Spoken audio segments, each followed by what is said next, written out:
தமிழகத்தில் இன்று 6 மாவட்டங்களில் கனமழைக்கு வாய்ப்பிருப்பதாக வானிலை மையம் தகவல். திருவள்ளூர், காஞ்சிபுரம், ராணிப்பேட்டை உள்ளிட்ட மாவட்டங்களில் கனமழை பெய்யக்கூடும் என கணிப்பு.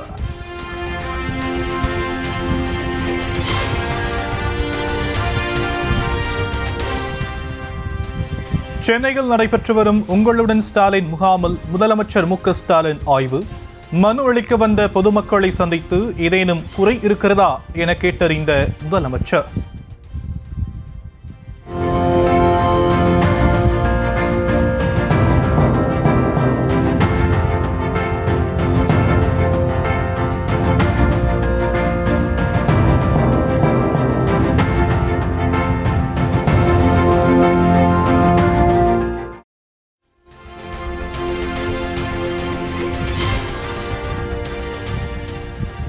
சென்னை கிண்டி காந்தி மண்டப வளாகத்தில் நிறுவப்பட்டுள்ள சுதந்திர போராட்ட வீராங்கனை வீரமங்கை ராணி வேலுநாச்சியார் திருவுருவ சிலை முதலமைச்சர் மு.க. ஸ்டாலின் திறந்து வைத்து மரியாதை.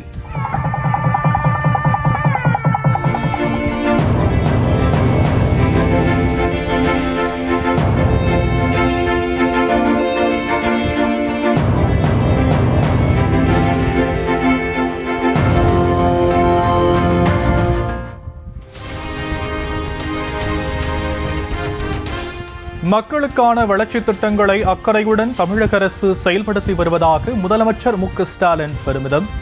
மாநில அரசுகளுக்கான நிதி பகிர்வை சரியான நேரத்தில் மத்திய அரசு வழங்க வேண்டும் என திஷா கமிட்டி கூட்டத்தில் வலியுறுத்தல். கடைகொடியில் இருக்கக்கூடிய மக்களையும் சென்றடைய நோக்கத்தில் செயல்படுத்தப்பட்டு வருது. ஒன்றிய அரசின் எல்லா திட்டங்களுக்கும் மாநில அரசு பங்கு தொகையை எந்தவித காலதாமதம் இல்லாமல் நாம் விடுவிக்கிறோம். அதே போல் ஒன்றிய அரசு தன்னுடைய நிதியை சரியான டைமில் மாநில அரசுக்கு வழங்கணும்னு இந்த குழு மூலமாக வலியுறுத்தப்படும்.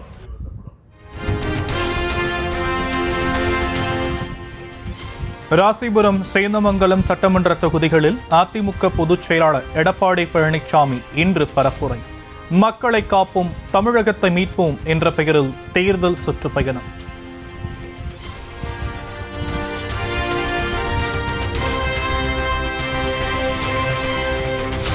அதிமுக பொதுச் செயலாளர் எடப்பாடி பழனிசாமியின் 5வது கட்ட தேர்தல் சுற்றுப்பயண திட்டத்தில் திருத்தம். நாமக்கல் மாவட்டத்திற்கு கனமழை எச்சரிக்கை உள்ளதால் நாளை மற்றும் நாளை மறுநாள் திட்டத்தில் மாற்றம்.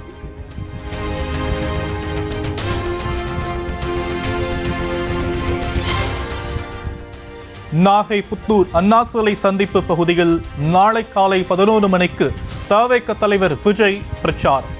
திருவாரூர் நகராட்சி அலுவலகம் அருகே பிற்பகல் 3 மணிக்கு விஜய் பிரச்சாரத்தில் ஈடுபடுவார் என அறிவிப்பு.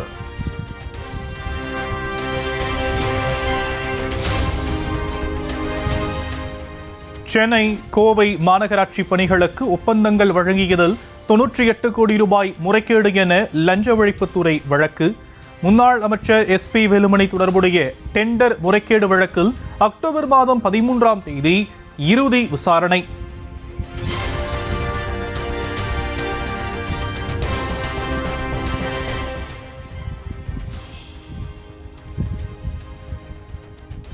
காசாவின் மீது நடத்தப்படும் தாக்குதல்களுக்கு கண்டனம் தெரிவித்து பெரியாரிய உணர்வாளர்கள் பேரணி. அரசியல் கட்சி தலைவர்கள், திரைப்பட நடிகர்கள், இயக்குநர்கள் உள்ளிட்டோர் பங்கேற்பு.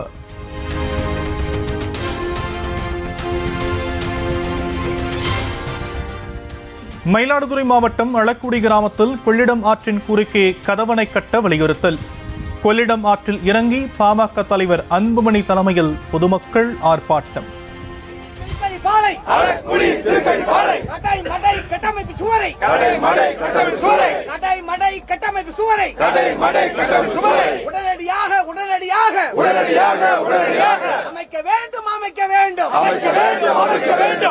தண்ணி இல்ல, தண்ணி இல்ல, குடிக்க கூட தண்ணி இல்ல, குடிக்க கூட தண்ணி இல்ல, காப்பாத்து காப்பாத்து. கரூரில் எடப்பாடி பழனிசாமியின் பயணத்திற்கு வரவேற்று சுவர் விளம்பரம் எழுதுவதற்கு இடையூறு செய்வதாக கூறி போலீசாருடன் வாக்குவாதம். எப்படியே போறாங்க எது கையால போடுங்க. இப்ப நான் என்ன பண்ண சொல்லுங்க. நான் என்ன பண்ணுவேன்? அப்ப அவங்க கொடுக்கணும். சார் இது வரைக்கும் எதுவுமே வாங்காம எழுதுறாங்க சார் அவங்க.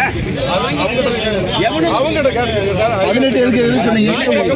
எஸ்பி ரிட்டர்ன் நிகழ்ச்சி நடத்த கேட்ட இடத்திற்கும் அனுமதி மறுப்பதாக முன்னாள் அமைச்சர் எம்.ஆர். விஜயபாஸ்கர் புகார். பர்மிஷனே கொடுக்க முடியாது. 18 தேதி எழுதிக்கலாம் எப்படி சொல்லுங்க. சென்னை நீலாங்கரையில் உள்ள தவிக தலைவர் விஜய் வீட்டுக்குள் இளைஞர் ஊடுருவியதால் பரபரப்பு. மொட்டை மாடியில் இருந்த நபரை பிடித்து விசாரித்ததில் மனநலம் பாதிக்கப்பட்டவர் என தெரியவந்ததால் நிம்மதி.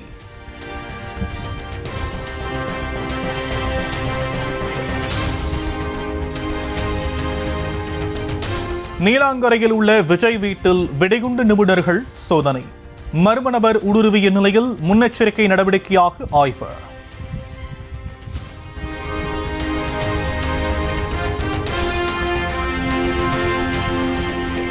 நீலாங்கரையில் ஒய் பிரிவு பாதுகாப்பை மீறி மர்ம நபர் விஜய் வீட்டுக்குள் புகுந்த விவகாரம்.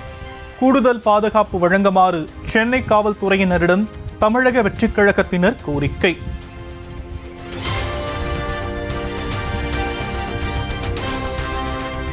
விஜயின் மக்கள் சந்திப்புக்கு வரும் தொண்டர்களுக்கு வழிகாட்டு நெறிமுறைகள் வெளியீடு.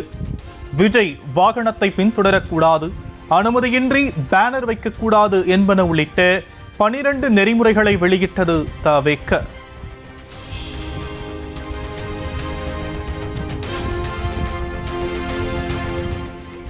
திருப்பூர் மாவட்டம் உடுமலையில் அரசு பள்ளி மாணவி மதிய உணவு அருந்திய நிலையில் திடீரென உயிரிழப்பு. ஆசிரியர் பாடம் நடத்தி கொண்டிருந்த போதே மயங்கி விழுந்து உயிரிழந்த நிலையில் கோட்டாட்சியர் விசாரணை. ஓசூர் சுற்றுவட்டார பகுதிகளில் இரவு முழுவதும் கொட்டி தீர்த்த கனமழை. மேம்பால பணிகள் முழுமை பெறாததால் மழைநீர் தேங்கி போக்குவரத்து முடக்கம்.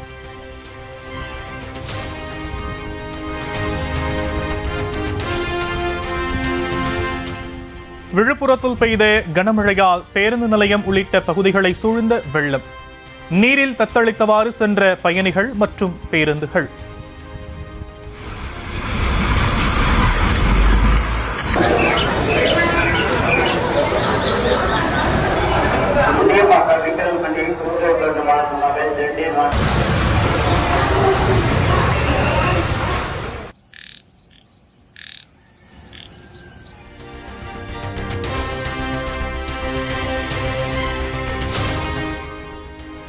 கனமழையால் திருப்பத்தூர் மாவட்டம் வாணியம்பாடியில் பாயும் பாலாற்றில் வெள்ளப்பெருக்கு. அரசு மருத்துவமனையை சுற்றியும் வெள்ளம் தேங்கியதால் மக்கள் அவதி.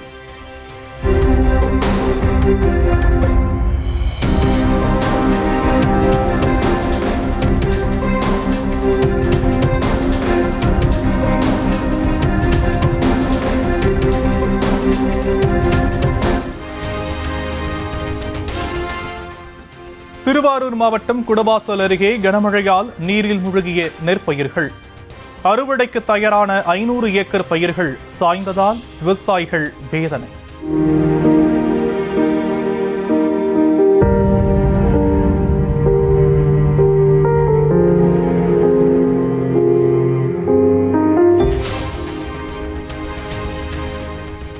சென்னை மற்றும் புறநகர பகுதிகளில் கடந்த சில நாட்களாக பெய்து வரும் இரவு நேர கனமழை எதிரொலி மாநகர மக்களுக்கு குடிநீர் வழங்கும் புழல், செம்பரம்பாக்கம் உள்ளிட்ட ஏரிகளுக்கு நீர்வரத்து அதிகரிப்பு.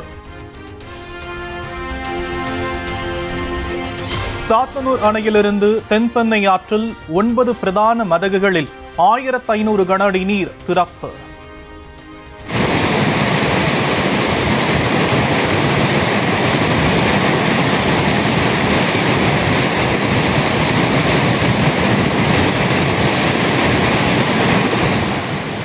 திருவண்ணாமலை, கள்ளக்குறிச்சி உள்ளிட்ட 4 மாவட்டங்களில் உள்ள கரையோர பகுதி மக்கள் எச்சரிக்கையாக இருக்க அறிவுறுத்தல்.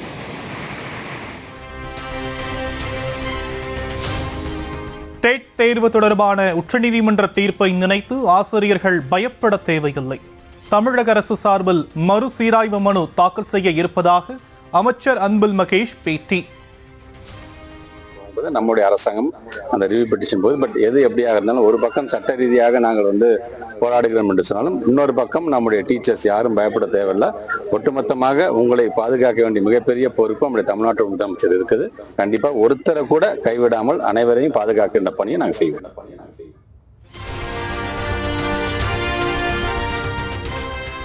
ஊட்டி கொடைக்கானலை போல் வால்பாறையிலும் இ பாஸ் நடைமுறையை அமல்படுத்த வேண்டும். நவம்பர் 1ஆம் தேதி முதல் அமல்படுத்த சென்னை உயர்நீதிமன்றம் உத்தரவு.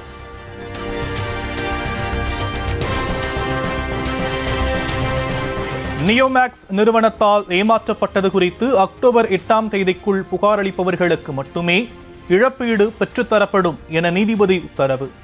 பாதிக்கப்பட்டவர்களுக்காக அரசு எடுக்கும் நடவடிக்கைக்கு சென்னை உயர்நீதிமன்றம் பாராட்டு.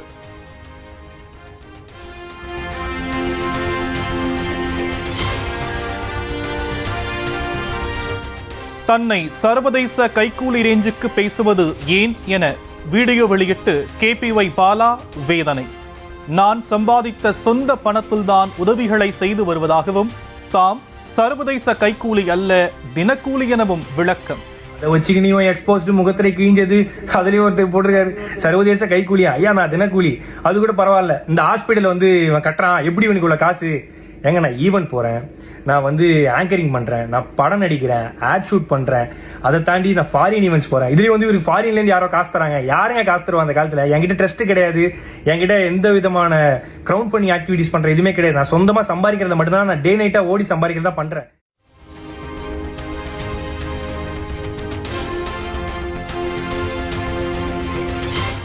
கொலை முயற்சி வழக்கில் விசாரணைக்கு ஆஜராகாததால் வரிச்சியூர் செல்வத்தை கைது செய்ய உத்தரவு பிறப்பித்த திண்டுக்கல் நீதிமன்றம். மதுரையில் பதுங்கியிருந்த வரிச்சியூர் செல்வத்தை கைது செய்த திண்டுக்கல் நகர் வடக்கு காவல் நிலைய போலீசார்.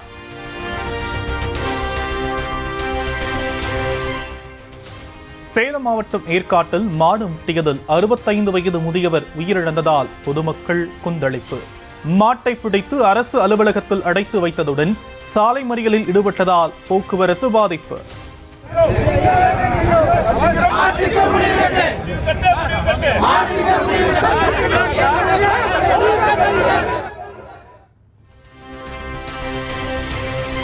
தூய்மை பணியாளர்கள் போராட்டத்திற்கு ஆதரவு தெரிவித்ததாக கைது செய்யப்பட்ட வழக்கறிஞர்கள் சட்டத்தை மீறி நடத்தப்பட்டதாக கூறப்படும் விவகாரம். ஒரு நபர் ஆணையம் விசாரணையை தொடங்க சென்னை உயர்நீதிமன்றம் உத்தரவு.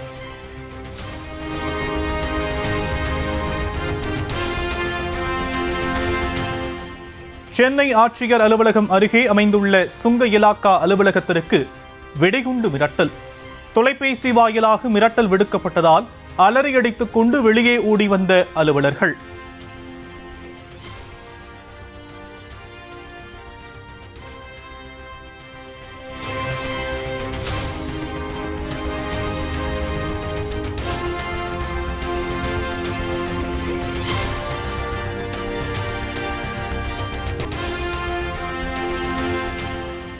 ரோபோ சங்கரின் உடலுக்கு மக்கள் நீதி மய்யம் தலைவர் கமல்ஹாசன் நேரில் அஞ்சலி. ரோபோ சங்கரின் மகளுக்கு ஆறுதல் கூறியதுடன் அவருடைய குழந்தையை கொஞ்சிய கமல்.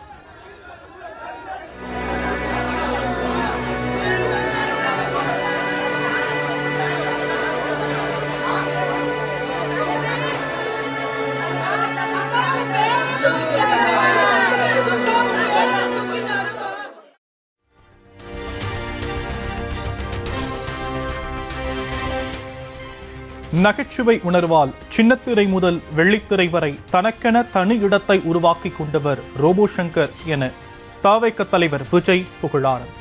அன்போடு பழகும் பண்பாளரை இழந்து வாடும் குடும்பத்தினருக்கு அனுதாபம் எனவும் இரங்கல்.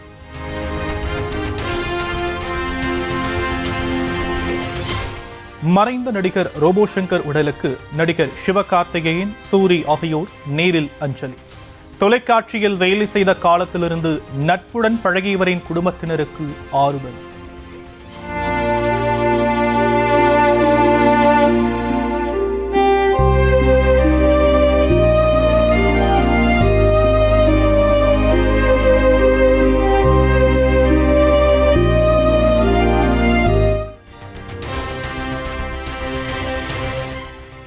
குடும்பத்தினர், திரையுலக பிரபலங்கள் புடைசூழ நடைபெற்ற நடிகர் ரோபோ சங்கரின் இறுதி ஊர்வலம்.